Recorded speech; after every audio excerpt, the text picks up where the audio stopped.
Cobra Kai Season 3 has arrived. I sat through all 10 episodes and I thoroughly enjoyed it. A lot of wild action, a lot of fighting between the Cobra Kais and the Miyagi Dos. But this thing, to me, was all about the flashbacks. All about going back to the originals. To part 1, Karate Kid 1, Karate Kid 2, Karate Kid 3, and how it connected to the present. You know, you talk about season 1, you see Karate Kid 1, and that's Ali. She makes her return. Reconnects with not only Johnny, but with Daniel. And you see that dynamic between the three still there. It's you're very nostalgic. You see Ali go on a date with they already just go out, hang out, and they talk about their life, talk about their kids. You see her with Daniel, and she gets to meet Amanda. And it's just pretty much just a one-time thing in the sense that she's not there extended. She's only there for extensive stay. She's only there to see her family, spend Christmas. You know, first time she's not spending Christmas with her, with her kids. She has an ex-husband, and there was a moment there where Johnny almost kissed her. Didn't. It almost happened, but then her phone goes off, or a reminder that she has to go to a party. She invites Johnny, hey, do you got a suit? He goes, gets a suit. Meets her there, and it's like a reversal of what happened with Daniel. When Daniel went to that very club, the same club, he goes there and sees Johnny and Ali dancing. He gets flustered, turns around, goes back into the kitchen. He ends up slamming into a guy, spaghetti all over his nice white jacket, and and that almost happened to Johnny. And that's funny because that was like reversal of that thing. And then Johnny goes there and he sees Daniel hugging Ali, so it's just like almost like playing on like, hey, that happened. So that's like, especially when he went back to that, what was that place they used when you went to Golf World or thing where they miniature golfing. It was Ali and Daniel, but at this time they went back to that place. I think it was the same place. There was a Ferris wheel, there was like playing games. Johnny even won Ali a stuffed animal, right? And that was like before, where it was actually Daniel and Ali back in Karate Kid 1. So they were kind of like trying to bring it back, but kind of putting a twist on it. And it was good seeing Ali, not Ali, but Elizabeth Shue still looks the same. Still, beautiful. Still has that attitude of how Ali was, and she just brought Ali back to life again. And great to see her back. And it was rumored, it wasn't seen in the trailers, so people were still speculating whether or not she was going to appear, but she did, and it was fun seeing her back again and reunited with Johnny, reunited with Daniel, and couldn't have asked for it a better way to bring her back. And who knows if you'll see her again. This was a one-time thing, like I said. She was there for Christmas with her folks. So that was that, and then we go to Karate Kid 2. And how was that revisited or connected? We see Daniel needing to save his car dealership because the negatives, publicity and all that from the kids fighting and at the end of season 2. The school, it greatly affected his business. Nobody wanted to go there. Nobody wanted to have anything to do with it. Even his rival car dealership, Cole, he kind of got a Japanese company, a Diona, a big Japanese company that provided them with their high-end cars, and he got them to pull out of the company. So Daniel goes to Okinawa, or he actually goes to Japan, tries to broker a deal. It doesn't work out, so he figures, so he decides, he's going to go to Okinawa. He goes there. Cab driver drops him off at Tomi Village, thinking he's going to see the old Tomi Village. Has it in his mind, oh, I remember this part, I remember that part, oh, it was so great. he goes there and it ends up being a shopping center or like a mall or outlet stores. And it was Mr. Sato's idea, according to the lady who was talking to Daniel, said that, yeah, Mr. Sato thought it would be a good thing, and he was right because it brought business, it brought, jobs, and everybody there was in the village got homes, so it totally, what do you call it? It totally, you know, helped everybody out, and it made it prosperous. It made the village prosperous. Now Daniel ends up seeing a very familiar face as a lady that was teaching, having dancing with girls, having these little girls were dancing on the stage. She turns around, and it's Kumiko, played by Tamlin Tomita. She is much older now. She is, but she still has that, beautiful smile. She still has, she still looks like Kumiko. And she notices Daniel. Daniel's all across the way, and they kind of show the part when Daniel first saw her in Karate Kid 2. And she's still there dancing with the girls, just like she did on the stage. And she turns around, and it's just like that scene. It echoed it. She turns around, sees him, and she's a big old smile on her face, like, Daniel's son? And then they reconnect, and they talk, and he informs her, or she informs him that her auntie Yukie, who was the love interest of Mr. Miyagi in Part 2, that she died. And she left the house, the old house, and I'm totally familiar with the house. And she just can't sell it. She just can't, because it's belonged to her auntie. She reveals to Daniel that Mr. Miyagi was writing Yukie love letters. So Mr. Miyagi was a romantic.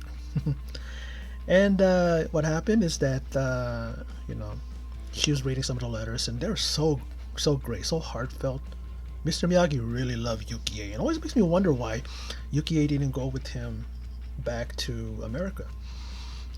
But because we all know that Kumiko stayed because she wanted to be a dancer, and she even told Danielson that after he left, she started touring with the dance company, and she went to Paris and Paris and all over the world. She was traveling and she was dancing. And then she decided to go back home to Okinawa because that's her home, and then she's teaching dancing. So. And Daniel's talking about how he really needs Miyagi all the time. He would love to have him around so that he can advise him and get him back on track and all that. And then she has an idea, and she has a letter. And Daniel reads the ad, not the address, but the date, and it's actually a week before Miyagi died. It was the last letter he wrote to Yukie.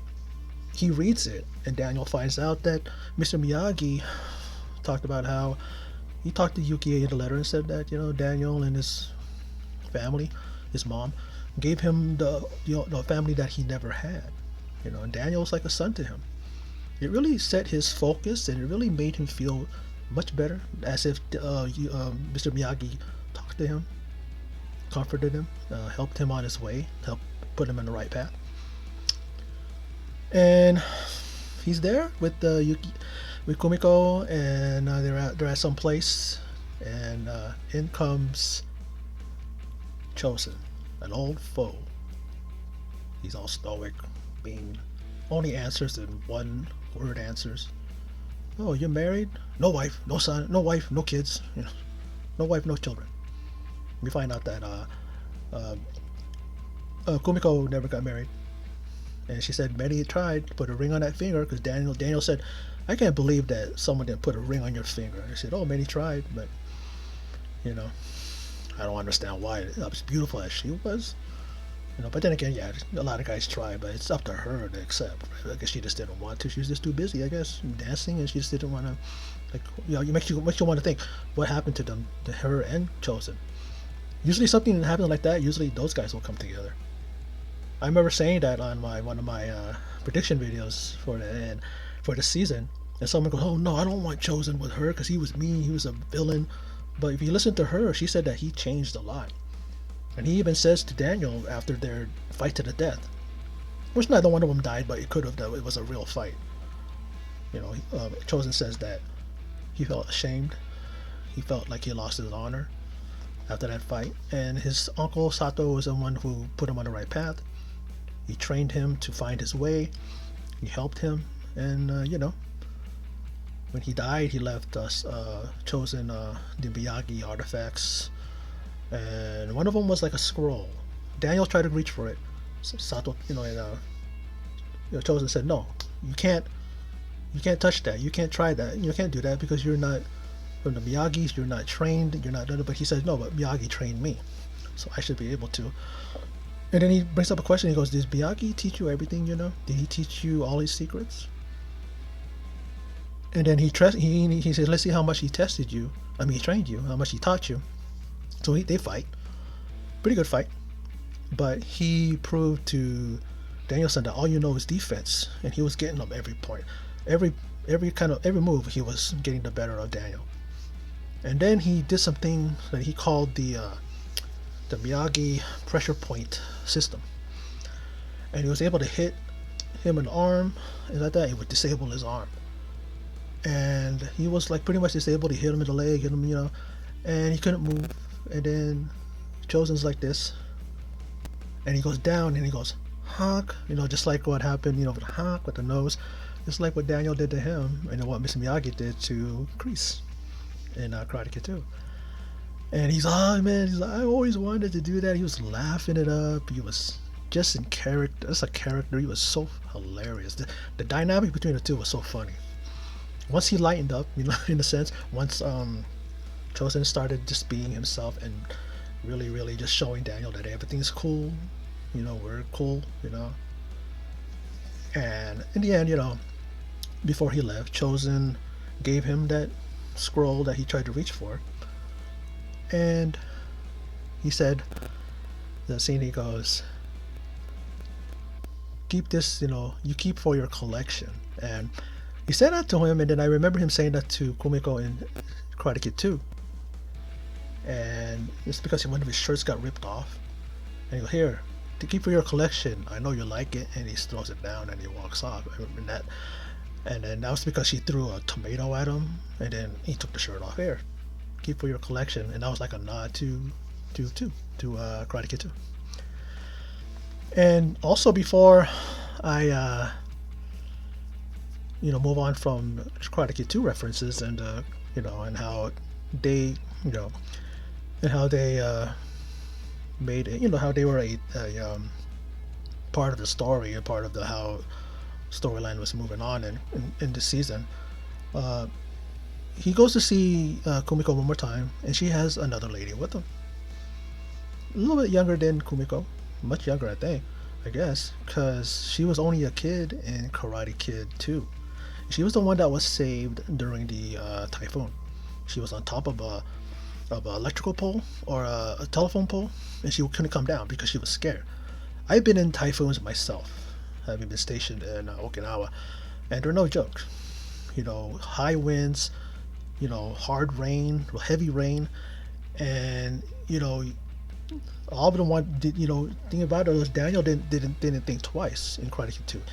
He went out. He said, "I'll go get her." He went out, climbed that pole, brought her down. Now, at first they were kind of struggling, and then they told Chosen to go out there, and he said no. He went back, acting like a coward. He brings her down, and he saves her, and her name was Yuna. And Danielson was like, because she goes, he goes, "Oh, who is this lady?" And she goes, "Well, I don't know. I don't think you will remember because I was quite young then." And then it clicked. It was that girl that he saved. And get this, she actually is she works for Doyona Sales. And she's a senior vice president of sales for Doyona International, the company that provides their high-end vehicles.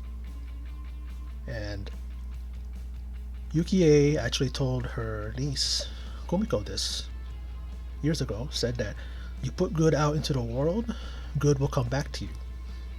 And this is what happened. Because he did good for Yuna, she paid it back. They were trying to find a way, Daniel was, to save his company. She is the vice president of sales, and she was able to to help him save his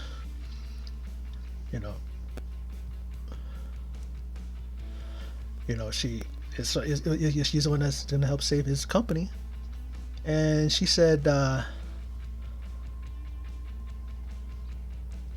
she goes that she is the person that's going to. He goes, you want to go get a drink, and he goes, no, I'm not. And she goes, I'm the one that's gonna save your business, and that's so cool, and it's so written well because it's a great way. I like clever writing. I like how they connected everything, right? I like how it connected. He went to go save his business. He couldn't do anything with the company with them when he visited them. Goes to Okinawa, and he ends up finding a way anyway, and it connects. It's not like a thing where, oh, it's so convenient. How is it that she's there? She happens to be the what do you call it? That's what you call good karma. Because it was meant to happen, it came back around. He helped her when she was a little girl, when she grew up and she became of age, and she was working in I'm sure it's a pretty, reputable company, a pretty big company. She's the vice president, and she ends up helping him. So he saves the company. He's able to save his business and kick that old Cole, that rival, arrogant, over. That dude was. I hated that guy. He was the guy that he would say something nice, and I didn't remember that rival, uh, car dealership owner guy. The guy that Daniel kicked the coffee cup out of his hand. That one. He would say something nice to you, then he would turn it around and say something insulting. You know what I mean? Like, and he was annoying. Even one of the old guys that used to work, Manouche, went to go work for him. He goes, "Oh yeah, I'm used to it," but but he works for him because he gets paid gets paid more to work for that douchebag. But and and there's that, and that was really good. I wish that they could have maybe focused on that more. Maybe even make the whole season like that, because it would have been fun. You wouldn't have been able to see the other good stuff, all the other things, because there's a lot of stuff thrown at you, but it was done so well that you can take it in. It wasn't too much. It didn't overtake you. It didn't do it for me anyway. Maybe there's some people out there that are going, that's a bit too much. Not for me. I loved it. I loved it. That, and then we got the whole Vietnam flashbacks. Young Kreese, starting out as working in a restaurant, down the list, a guy who was pretty much just a humble dude, and a bully guy who was beating on him, and he had a really pretty girlfriend, and then he ends up, before he goes to Nam, getting that girl to be his girlfriend. And unfortunately, while he was in Nam, she dies. She wraps her car around a telephone pole. The captain didn't give him the letter because he didn't want him to be out of focus. He wanted him to be able to concentrate on the mission because he was being trained for a special, team. Him and a couple other guys. One of the guys being Terry Silver. Didn't find that out till a little bit later into the season. I thought it was this one guy looked just like him, had a ponytail. You're thinking, oh, that's him. It wasn't him because he got shot. He got killed by the Viet Cong. And then I only found out because the guy goes, Silver. I don't even think he even called him Silver the whole time. I think the captain was the only time that his name was said, his last name. And then at the end, he was like, because Kreese stepped in front of him and said that I'll go, because they were picking two guys because they had been captured, him and his team, and two guys were getting picked out. They're picking two guys, putting them on top of this pit with a deep hole, and there's snakes in there. If you got knocked off that, you got knocked off of that rail, what do you call that? That hill, you'd fall into that thing. Of course, you'd be bit to death. That's probably where Kreese got his Cobra Kai name, probably. I think I heard something that's where he got it. But and then at the end, toward the end, when he got rescued, he said to him, you saved my life. He says, if you ever need anything, come to me. And then that's actually something that he had actually said in Karate Kid 3, and he actually bailed him out. He helped him to reopen Cobra Kai. We saw how that went, right? At the end, where you think he lost it again, but he helped him. He helped him out, and he helped him out, and in Karate Kid 3, we saw that, and so Terry Silver, we did see him, but we saw a younger version of him back in Vietnam. And we see how Kreese's character was developed, how it was created, why he is right now, why he always says no mercy. He even killed the captain. They were both chosen. They had to fight each other. He kicks him off. He's hanging on on the edge, and he's about to fall in that pit. And he goes, "No mercy," because the guy goes, Captain's like, "Hey, Kreese, pull me up. It's over. We're being rescued." He said, "No mercy," and he just kicks his hand, and he falls off. No mercy. Only the strong survive. All those things that he was teaching the kids. That's the reason why, Tori and Hawk, and even Kyler. Remember Kyler, that weasel, that punk from season 1, picking on Eli, picking on Hawk. He becomes a team because the people were getting recruited by Kreese. He wants stronger guys, stronger people, and he's teaching them this, and that's the reason why they kept going after the Miyagi Do, because they felt like unfinished business. We had to finish it, even to the extent of probably almost killing the guys. It got out of control.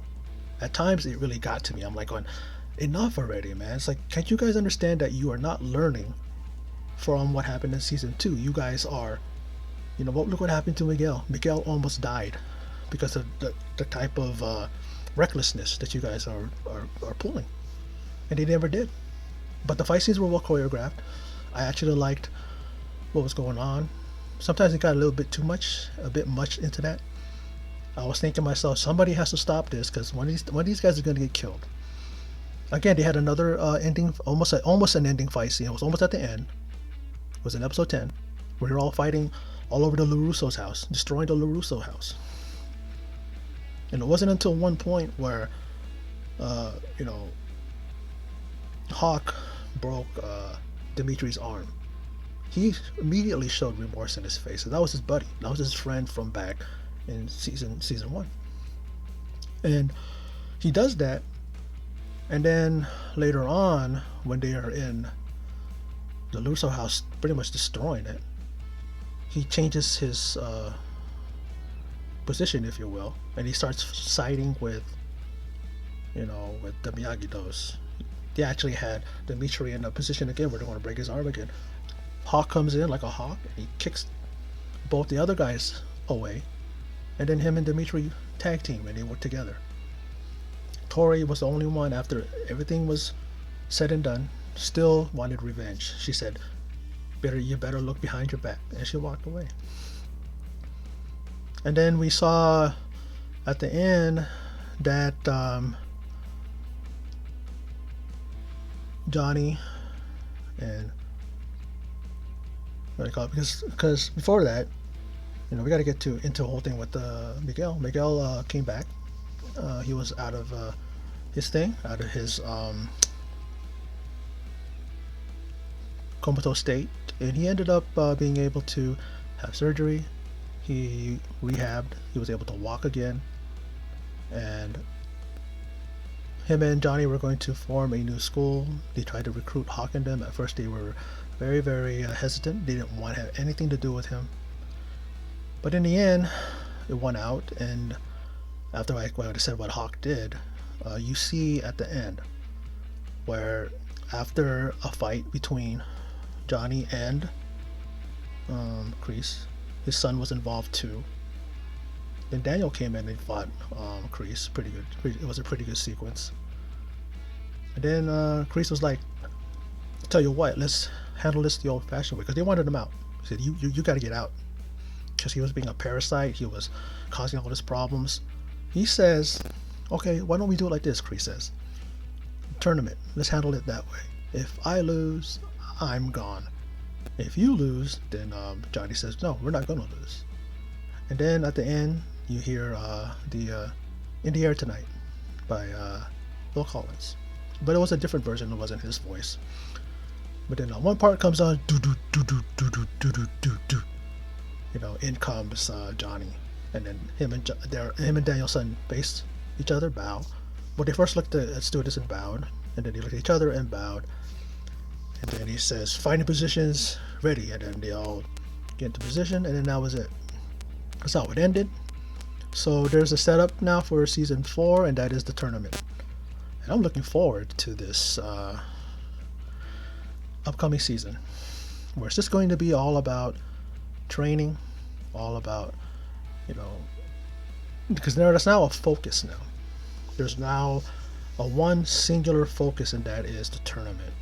So you're going to be seeing these guys in training montages. You're going to see these guys learning about how to better themselves. Maybe some more history, some more stuff with Miyagi. I liked how in this season we saw, bits and pieces and snippets here and there of Pat Morita as Mr. Miyagi, and that was great. I enjoyed this season. I really did. It wasn't a perfect season, but yeah, coming on the heels of two great seasons, something might end up being amiss. But it didn't really bother me. It didn't really, I'm talking about the just the fight scenes with the kids. It's like I just kept saying, it's enough already. It's like, who's gonna come step in and tell these guys to stop? I understand that it was Kreese that was really fueling his students, but it got to the point where it's like, come on, stop already. But I digress. I'm not going to lean on that or stay on that. I enjoyed it. I enjoyed those fight scenes. They were well choreographed, and I understand the situation behind it. Why they were driven, get revenge on the Miyagi-Dos for what they did to Miguel. But yeah, that's my recap and thoughts. Hopefully, I covered everything.